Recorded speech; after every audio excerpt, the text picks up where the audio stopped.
Assalamualaikum warahmatullahi wabarakatuh. Jumpa lagi dengan saya Sahzali dalam kuliner Sumatera. Dan kali ini ya saya akan masak sambal Padang, yaitu sambal jengkol dan juga udang sayur, kemudian rimbang. Nah, langkah pertama saya panaskan kuali terlebih dahulu ya. Setelah itu saya masukkan sedikit minyak untuk menggoreng jengkol. Dan jengkol saya sudah masukkan. Dan kita tunggu beberapa menit ya, kemudian kita bolak-balik supaya matangnya merata. Dan jengkol ini ya saya sudah cuci bersih ya, dan saya sudah buangkan kulit arinya. Hanya tinggal 1-2 yang belum mengupas ya. Dan kalau kita masukkan ke dalam kita masak dan kita goreng ya, dan kulit arinya itu akan terkelupas sendiri dan kita boleh buang. Oke, sudah cukup matang, kita toskan. Dan kemudian saya masukkan rimbang. Dan ini di tempat saya di Pasaman Barat namanya rimbang, dan mungkin juga di tempat Anda namanya yang berbeda-beda ya. Dan saya tahu kalau di Malaysia namanya adalah jarong pipit. Dan setelah saya masukkan beberapa biji ya, kemudian kita kacau ya supaya masaknya juga merata.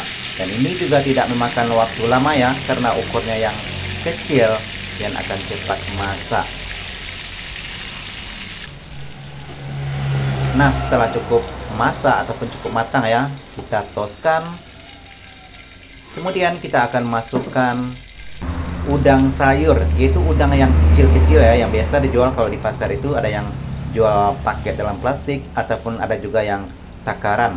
Dan saya masukkan kira-kira 2 genggam. Kemudian kita bolak-balik sedikit ya, ini juga tidak memakan waktu lama karena ukurnya kecil.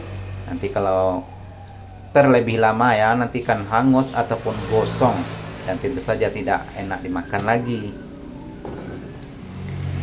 Kita bolak-balik sedikit, kemudian kita toskan ataupun kita angkat ya, sudah cukup matang.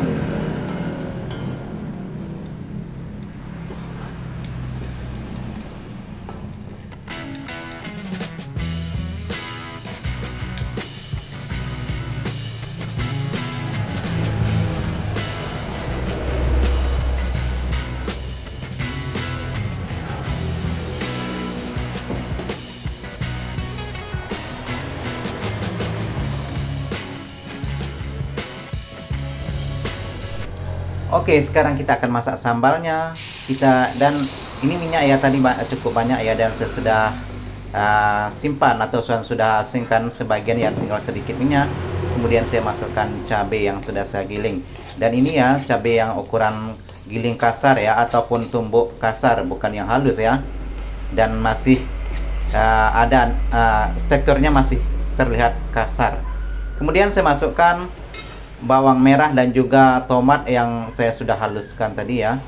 Dan ini minyaknya terlihat sedikit ya, saya kasih sedikit lagi ya supaya semuanya terendam nanti ataupun rata ya, nanti kalau saya masukkan yang sudah saya goreng tadi. Kita tunggu beberapa menit ya, kemudian kita kasih sedikit garam, kemudian juga penyedap rasa ya. Dan saya kira-kira saja ya, tidak ada takaran yang boleh menjadi ukuran ya, semua main masuk saja. Dan menurut selera saya sudah cukup ya, saya masukkan. Kemudian kita aduk ataupun kita kacau ya beberapa menit, dan kemudian kita akan masukkan sayur-sayur ataupun yang sudah saya goreng tadi ya, kesemuanya kita masukkan.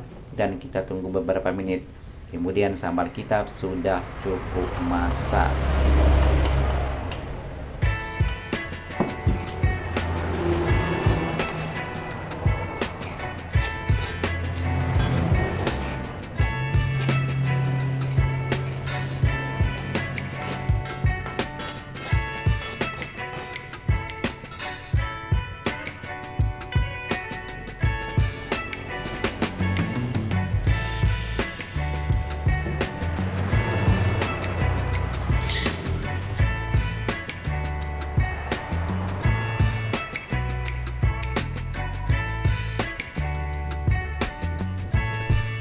Oh ya, jika Anda suka dengan channel ini, silahkan subscribe, like, komen, dan juga share. Dan sambal sudah cukup matang ya, kemudian kita matikan api kompor dan jadi. Terima kasih ya yang sudah menonton dan Sekali lagi ya mohon dukungnya ya, subscribe, like, komen, dan juga share. Terima kasih, jumpa lagi di video seterusnya. Assalamualaikum.